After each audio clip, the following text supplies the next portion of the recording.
In first place, the next Prime Minister of Canada, Mark Carney, with 100... কানাডার নতুন প্রধানমন্ত্রী হতে যাচ্ছেন মার্ক কার্নি।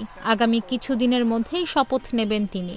দেশটির বিদায়ী প্রধানমন্ত্রী জাস্টিন ট্রুডোর উত্তরসূরি হিসেবে স্থানীয় সময় রোববার তাকে নির্বাচিত করেছে ক্ষমতাসীন লিবারেল পার্টি। নির্বাচিত হওয়ার পর জাতির উদ্দেশ্যে দেওয়া প্রথম ভাষণে দেশটির ওপর যুক্তরাষ্ট্রের শুল্কারোপের সমালোচনা করেন মার্ক কার্নি। যুক্তরাষ্ট্র মুক্ত বাণিজ্যের প্রতিশ্রুতি না দিলে মার্কিন পণ্যের ওপর প্রতিশোধমূলক শুল্কারোপ বহাল রাখার অঙ্গীকার করেন তিনি।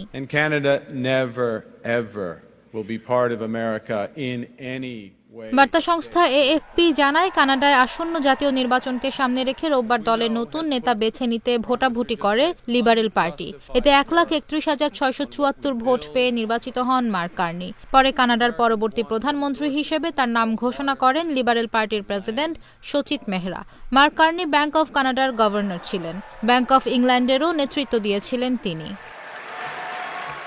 আগামী কয়েকদিনের মধ্যে বিদায়ী দলীয় নেতা জাস্টিন ট্রুডোর কাছ থেকে কার্নি দায়িত্ব নেবেন। তবে তিনি হয়তো বেশি দিন এই দায়িত্ব পালন করবেন না। কানাডায় অক্টোবরের মধ্যে নির্বাচন অনুষ্ঠিত হবে। তবে ধারণা করা হচ্ছে কার্নি কয়েক সপ্তাহের মধ্যে আগাম নির্বাচন ঘোষণা করতে পারেন।